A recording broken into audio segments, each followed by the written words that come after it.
I'm Tommy Thomas. I want to welcome you to the show, How to Beat the Odds. Today, movies, books, everything talking about the demonic, the supernatural, Harry Potter, how to become witches, how to learn about witchcraft. I want to tell you something. The movies may glamorize that and sell a lot of tickets, getting people excited about the powers of the demonic and all that. But let me tell you something. It's real. And until you come face to face with the demons and know how real they are and how the powers of darkness control people's lives and cause them to do crazy things, even suicide.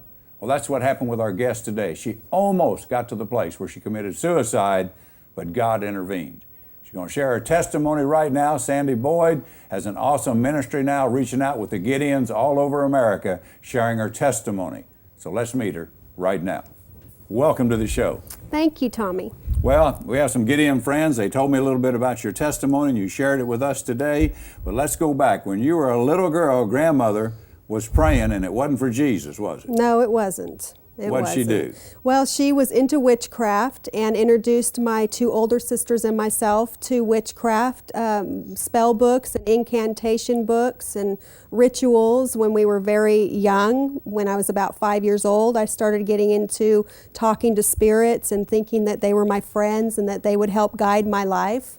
And when I was in about 9 years old, my dad had gotten into witchcraft, but he took it even a step further and got into Satanism. Satanism? Yes. That's serious stuff. Yes, it is.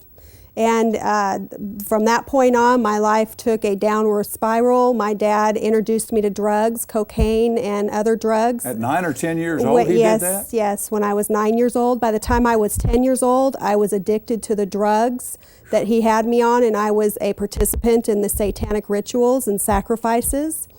And from that point on, my life was never the same. Molestation, things like that were a part of all this? Oh yes, definitely. Sexual sacrifices. Okay.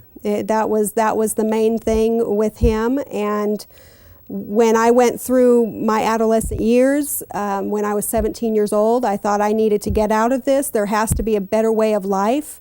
And in order to get out of this lifestyle, I ran away from home. Okay. I lived with a woman that I worked with for a short time, and we moved to Washington State. And your mom and your two sisters?